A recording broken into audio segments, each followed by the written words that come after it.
내가 교회의 일꾼 된 것은 하나님이 너희를 위하여 내게 주신 직분을 따라 하나님의 말씀을 이루려 함이니라. 이 비밀은 만세와 만대로부터 감추어졌던 것인데 이제는 그의 성도들에게 나타났고, 하나님이 그들로 하여금 이 비밀의 영광이 이방인 가운데 얼마나 풍성한지를 알게 하려 하심이라.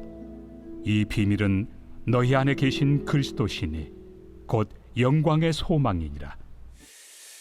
오늘부터 116년 차 우리 교단 총회가 시작이 되고 개회가 됩니다. 위에서 기도해 주시고, 우리 전국에 있는 2,800여 또 해외 교회까지 약 한 3,500여 교회들이 우리 이제 집중을 하고 또 교단의 모든 일들을, 중요한 안건들을 처리하고 또 새로운 우리 교단의 미래를 또 설계하는 아주 중요한 회의입니다. 위에서 기도해 주시기를 바랍니다. 이 크리스찬 저널리스트인 말콤 머크리치라고 하는 사람이 현대 그리스도인들을 풍자적으로 한 말이 이런 말을 했습니다. 사람들은 교회에 간다. 왜 가는가? 아마도 교회에 가기 위해서 가는가 보다. 사람들은 예배를 드린다. 왜 드리는가? 아마도 예배를 드리기 위해서 드리는 모양이다. 사람들은 기도한다. 왜 기도할까? 아마도 기도하기 위해서 기도하는 모양이다. 뭔 말이에요? 참 애매모호한, 들어도 무슨 말인지 잘 모르겠어요. 근데 이분이 이렇게 모호하게 말한 이유가 뭐냐면, 목표는 잃어버리고 종교적인 형식과 행위에만 치우치고 있는 그런 모습을 꼬집고 있는, 비꼬는 그런 말입니다. 이렇게 내가 왜 이것을 하는지 모르면서 내가 왜 지금 이렇게 할까? 그 모습, 그런 그 목표를 잘 알지도 못하면서 형식과 타성에 젖어서 신앙의 행위를 하는 사람들은 엄격히 따지자고 보면 그 사람은 신앙인이 아니라 무엇인가에 기대지 아니하면 참 마음이 불안하고 살 수가 없어서 종교 중에 하나인 기독교를 선택해서 다니고 있는, 그러니까 신앙인이 아니라 종교인일 뿐이다 라고 하는 모습을 현대 그리스도인들 가운데 진짜 신앙인이 아니라 종교인들이 많다, 그런 면에서 이렇게 꼬집어 가지고 비꼬는 그런 말을 한 것입니다. 우리의 신앙에는 분명한 목표가 있어야 하고, 또 우리의 신앙 행위에는 왜? 라고 하는 질문에 분명히 내가 대답할 수 있는 확실한 그 이유가 있어야 된다라고 하는 것입니다. 내가 왜, 그 이유, 그리고 목표, 이것이 분명해야 된다는 것이죠. 사도 바울은 26절 말씀에서 25절 말씀에서 그런 말씀을 하고 있죠. 자기가 교회의 일꾼이 된 이유가 뭐냐? 교회의 일꾼이 된 분명한 이유를 말씀하고 있습니다. 25절을 같이 다시 한번 읽겠습니다. 내가 교회의 일꾼 된 것은 하나님이 너희를 위하여 내게 주신 직분을 따라 하나님의 말씀을 이루려 함이니라. 분명하게 내가 교회의 일꾼, 어제는 우리가 교회의 일꾼이기 전에 먼저 복음의 일꾼이 되어야 된다라고 하는 말씀을 드렸고, 그리고 이 교회의 일꾼된 분명한 이유를 사도 바울은 25절에서 밝히고 있습니다. 이 말씀 속에서 우리도 교회의 일꾼이 되는 이유를 우리가 분명히 찾아야 되겠다라고 하는 것이죠. 첫째는 뭡니까? 바울은 자신이 교회의 일꾼이 된 것은 누구를 위하여요? 너희를 위하여, 나를 위하여 교회의 일꾼이 된 게 아니고, 내 이름을 드러내고 나를 드러내기 위한 것이 아니라 너희를 위하여 이렇게 교회의 일꾼이 되었다라고 분명하게 밝히고 있습니다. 하나님이 너희를 위하여 내게 주신 직분을 따라, 나에게 직분을 주신 이유가 뭐냐면 바로 너희를 위하여 하나님이 나에게 이런 직분을 주었다. 그러기에 우리가 직분을 받은 사람이 나에게 교회의 이런 직분을, 교회의 일꾼을 삼아주신 이유가 뭐냐, 이걸 우리가 분명히 알아야 되겠다고 하는 거예요. 그러니까 왜라고 하는 이유도 또 분명한 목표도 알지 못하기 때문에 교회는 가는데 왜 가냐? 교회에 가기 위해서 가는가 보다. 예배를 드린다. 왜 드리느냐? 아마 예배 드리기 위해서 예배 드리는가 보다. 기도를 한다. 왜 하는가? 그냥 기도하기 위해서 기도하는 모양이다. 이게 뭐 그냥 목표도 없고 뭐 아무것도 없는 거. 그냥 이런 모습으로 우리가 일꾼이 되었다, 직분을 받았다고 얘기할 것이 아니라고 하는 거예요. 내가 일꾼 된 것은 바로 너희들을 위한 것이다 라고 이렇게 사도 바울은 분명하게 교회 일꾼 된 분명한 목적과 이유를 밝히고 있다고 하는 점입니다. 바울은 자기 자신을 위해서 살지 않았어요. 다메섹 도상에서 부활하신 주님을 만난 이후에 그는 그리스도를 위하여, 참 예수님께서 자신을 위해서 희생하신 것처럼 하나님께서 자기에게 맡겨주신 사람들을 위하여 자기 자신을 희생하는 것을 목표로 삼고 그렇게 살았어요. 내게 맡겨주신, 그래서 지난 주일도 우리가 요한복음 21장에서 내 양 네가 나를 사랑, 바요나 시몬아 네가 나를 사랑하느냐? 내 양을 먹여라, 내 양을 치라. 그러니까 뭐냐면 그것은 너 양이 아니라 주님의 양떼들을 치라, 섬기라고 하는, 너희를 위하여.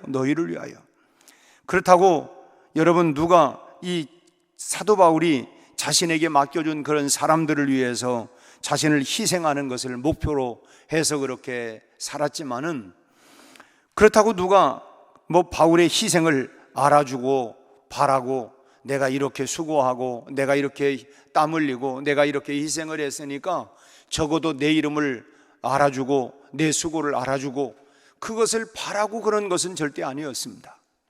오직 주님만 알아주신다면 그것만으로 만족하면서, 뭐 우리 그런 찬송이 있잖아요. 주님만으로 만족하며 삽니다. 그저 누가 알아줬느냐 알아주지 않았느냐, 사실 우리가 마음이 참 속상하기도 하고, 또 우리가 참 무슨 일을 하다가 그만 포기하는 이유 중에 하나도 뭡니까? 나 알아주지 않는다. 왜 나를 드러내주지 아니할까 하는 부분 때문에, 우리는 다시 한번 교회의 일꾼이 되는 것은 너희를 위하여이고, 그리고 바울은 주님을 바라보면서 주님이 나를 위하여 십자가에 달려 희생한 것처럼 하나님이 나를 교회의 일꾼을 세워주신 것은 나도 너희를 위하여 섬기고 희생하게 하기 위해서 나를 세워주셨다.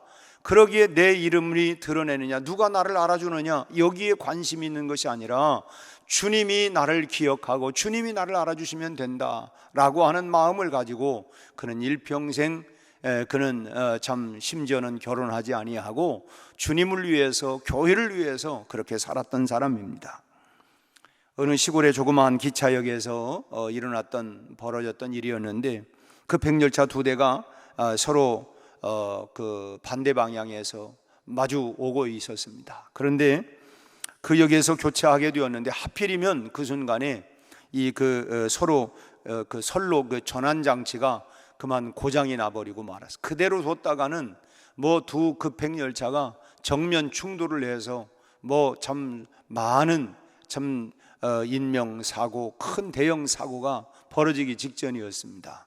그런데 이제 그 순간 신호수가 순간적으로 선로 가운데로 뛰어들더니 바짝 엎드려서 손에 쥐고 있던 쇠막대기를 그 지렛대로 삼아가지고 선로를 전환시켰고, 그 덕분에 이 두 열차가 충돌 없이 이게 잘 교환이 돼서 가게 되었습니다. 근데 그 열차 안에는 뭐 많은 사람들이 타고 있었고, 뭐 어떤 사람들은 열차 안에서 신문을 읽고 있었고, 어떤 분들은 또 뭐 서로 다른 사람들과 이렇게 잡담도 하고 하면서 아무렇지 않게 그냥 일상으로 그냥 그렇게 지나가게 되었는데, 사실은 지금 그 밑에서는 신호수에 생명을 타고 이 사람들은 간 것입니다. 신호수가 그렇게 했는지 안 했는지 알지도 못하고, 그러나 만약에 신호수가 자기 생명을 걸고 그렇게 하지 않았더라면 그 두 열차는 뭐 그 타고 있는 사람들은, 많은 사람들이 죽었을 거예요. 기차가 지나간 후에 신호수는 선로에서 일어나서 바지를 툭툭 털고 일어나서 다시 자기의 일터로 돌아갔습니다. 이 말씀을 왜 드리냐면, 이것이 바로 우리 크리스찬의 삶이라는 것입니다. 이 열차가 내가 아니었으면 다 죽었는데, 그런데 열차는 다 지나갔고 그 안에 있는 타고 갔던 사람들은 그 밑에서 그런 수고를 해준 이 신호수에 이런 희생적인 이런 섬김이 있었는지 없었는지 알지도 못해요. 그냥 그러나 자기들은 그냥 편안하게 지나갔어요. 그것이 바로 크리스찬의 삶이다. 그것이 바로 남을 위해서 살아가는 크리스찬의 삶의 방식이다라고 하는 것입니다.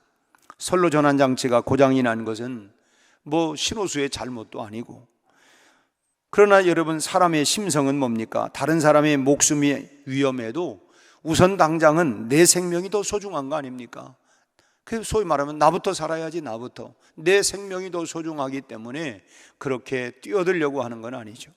그러나 예수의 사람은 나를 위해 너를 위해 나를 희생할 수 있는 사람. 그래, 우리 아까 불렀던 내 너를 위하여 피 흘려 죽었는데 너는 나를 위하여 무엇을 주려고 하느냐.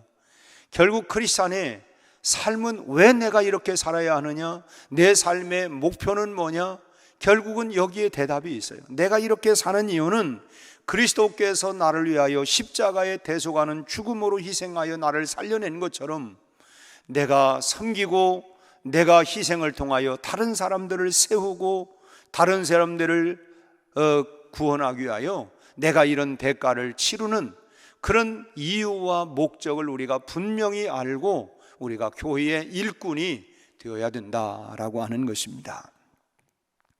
그저 일이 끝나면 툭툭 털고 일어나는 거예요. 그런데 일이 끝났으니까 왜 내가 이렇게 수고했는데 왜 나를 알아주지 않지? 이게 아니라 그냥 당연히 내가 할 일을 내가 한 거니까, 누가 알아줬느냐 알아주지 않았느냐가 문제가 아니라 나는 당연히 내 일을 하고, 그러니까 그냥 일상에 툭툭 털고 일어나는 것입니다. 주님께서 알아주시면 되는 거예요. 그래, 우리 그전에는 그런 찬송도 많이 불렀어요. 아시지요 주님, 아시지요 주님. 주님, 내가 어떤 마음을 가지고 어떤 목표를 가지고 내가 누구를 닮으려고 내가 왜 이런 일을 했는지 주님 아시지요?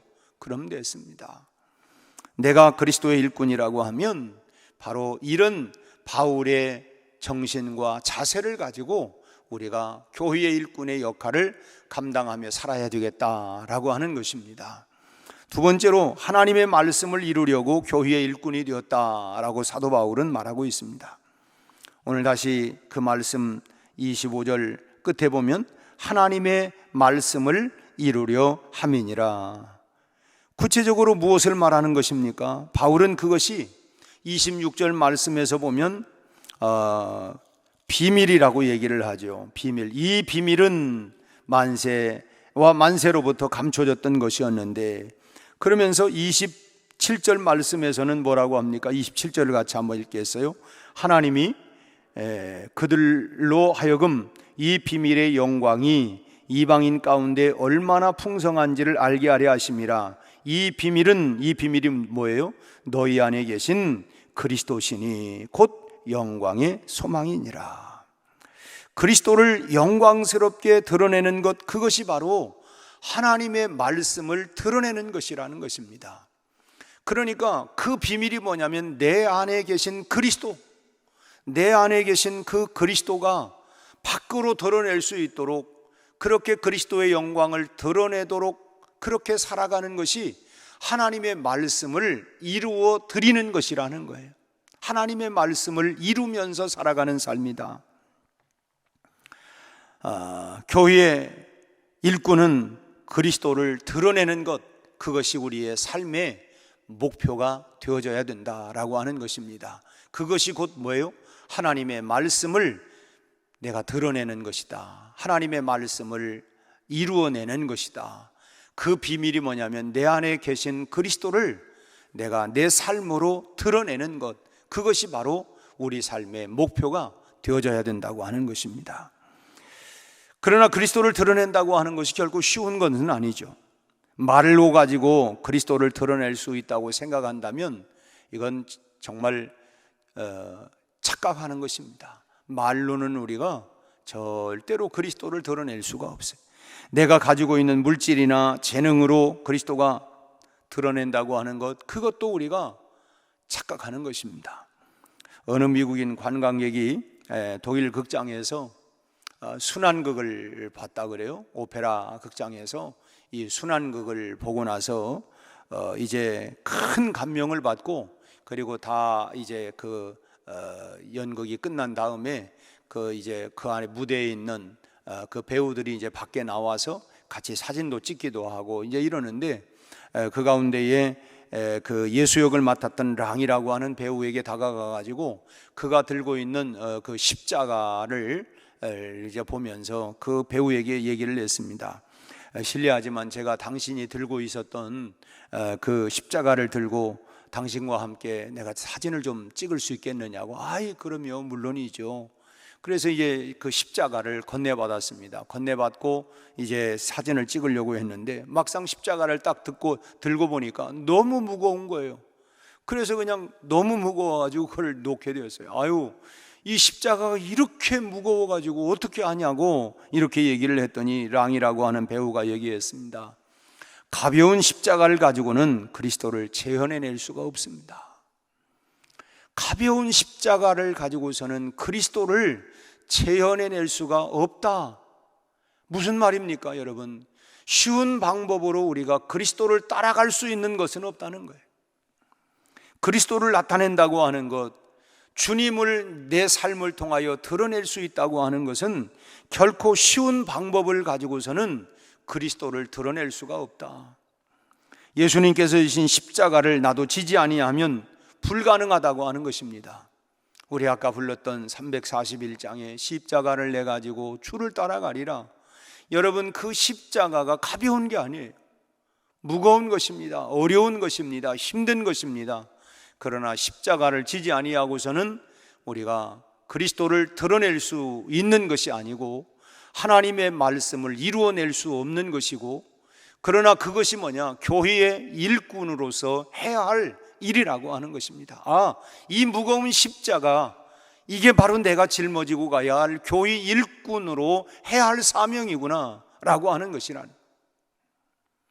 그러니까 일꾼으로 지명받은 사람은 많지만, 오죽하면 주님께서 일할 곳은 많지만 일꾼이 부족하니 일꾼을 보내어 주소서. 우리 교회에도 직분자들이 많이 있습니다. 그러나 여러분, 주님이 요구하고 있는 것은 많은 직분자를 얘기하는 것이 아니라 바로 그리스도를 위하여 그렇게 삶으로 드러내며 살아갈 수 있는 참된 일꾼을 얘기하는 거예요. 교회의 일꾼을 말하는 것입니다. 여러분, 우리가 십자가를 지고 나서야 비로소 내 재능도, 내 지식도, 내가 가진 재물도 그리스도를 드러낼 수 있게 되는 것입니다. 십자가를 지지 아니하고서는 내가 가지고 있는 그 모든 것은 여러분 그리스도를 드러낼 수 있는 것이 아니라는 거예요. 결국 그것은 자기를 자랑하고 자기를 드러낼 수 있는 것인지는 모르지만 십자가를 짊어지지 아니하고서는 결코 드러날 수 있는 것이 아니라는 것입니다. 여러분, 왜 교회의 일꾼이 되셨습니까? 그리고 왜 교회의 일꾼 되려고 노력을 하십니까? 오늘 우리는 다시 사도 바울이 25절에서 내가 교회의 일꾼이 된 이유가 뭐냐? 교회의 일꾼이 된 것은 바로 너희를 위하여, 그리고 그리스도를 위하여, 말씀을 이루어내기 위하여. 그 말씀이 그냥 이 성경에 기록된 말씀이 아니라 이 기록된 말씀이 내 삶을 통하여 녹여내서 이 말씀을 드러내게 하기 위하여, 그래서 그리스도의 영광을 내 삶을 통하여 내가 십자가를 짐으로 그래서 그리스도를 드러내기 위하여 내가 교회의 일꾼이 되었다 라고 사도 바울은 교회의 일꾼된 분명한 목적을, 이유를 말씀을 하고 있습니다.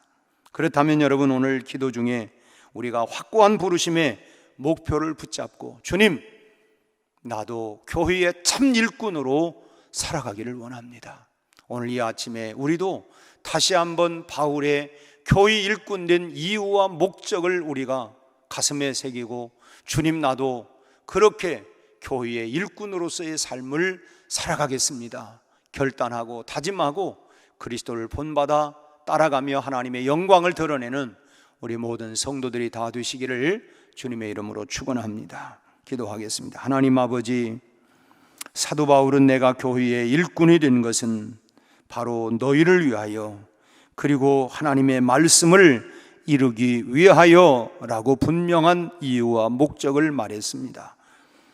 이웃을 위해 희생과 봉사와 섬김이 없이는 그리스도의 일꾼이 될 수가 없고, 그리스도를 영광스럽게 드러내기 위해서는 하나님의 말씀을, 그것이 바로 이루어 드리는 것이라고 했는데, 아버지 하나님, 내가 교회의 일꾼으로 직분을 받은 이유와 목적을 다시 한번 점검하고 교회의 참 일꾼으로 살아갈 수 있는, 그래서 그리스도의 영광과 복음의 능력을 드러낼 수 있는 참 일꾼들이 되게 하여 주옵소서.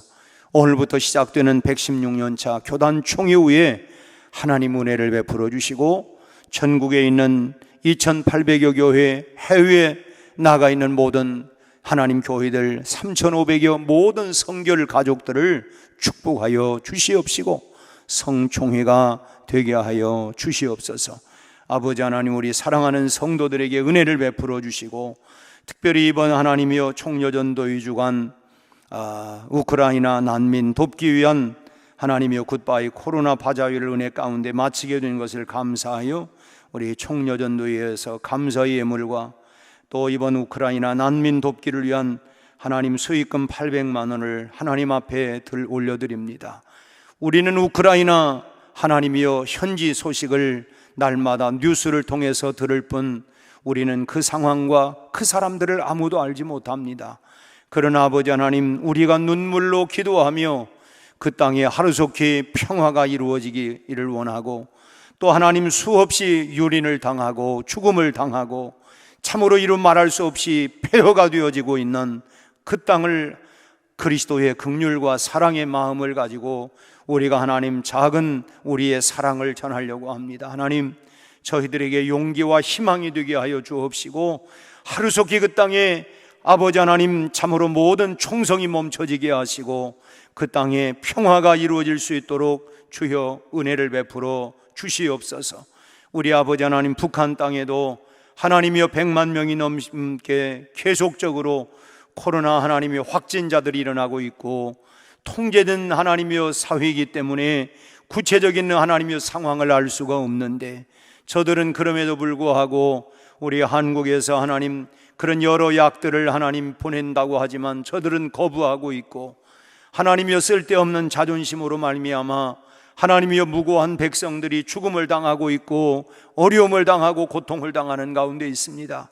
우리 아버지 하나님이여 참으로 그 땅의 모든 지도자들의 마음이 변화가 일어나게 하시고, 하루속히 하나님 철의 하나님 장벽들이 무너지게 하시며 자유로운 소통과 왕래가 이루어지게 하시고 평화 공존할 수 있도록 역사하여 주시기를 바라옵고 원합니다. 아버지 하나님이여, 이제 주님 외에는 우리가 할 수가 없습니다.